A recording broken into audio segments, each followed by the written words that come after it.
ইনকিলাব মঞ্চের একজন আমাদের সমবয়সী অথবা আমাদের চেয়ে কম বয়সের হতে পারে, সমবয়সী অথবা আমাদের চেয়ে অল্প বয়সী শরীফ উসমান হাদি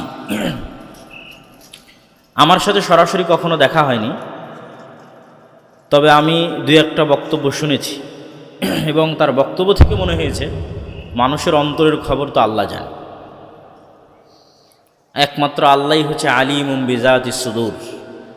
কিন্তু বক্তব্য শুনে মনে হয়েছে যে বাংলাদেশের স্বাধীনতা এবং সার্বভৌমত্বের পক্ষে এবং ভারতীয় আধিপত্যবাদীর বিরুদ্ধে উপস্থিত যে কোনো পরিবেশ মোকাবেলা করার জন্য কথা দিয়ে, যুক্তি দিয়ে তার তুলনা বর্তমান যারা নতুন প্রজন্মের মধ্যে রাজনীতি করতেছে খুব কম আছে। তো বাংলাদেশের আপনি অন্য দেশের গোলামি করে কথা বলেন, আপনার জীবনের নিরাপত্তা আছে, অন্তত এখান থেকে পালিয়ে পাশের দেশে তো বাঁচতে পারবেন। তাহলে ভিন্ন দেশের গোলামি করলে জীবনের নিরাপত্তা আছে, বাংলাদেশের পক্ষে কথা বললে জীবনের নিরাপত্তা নাই।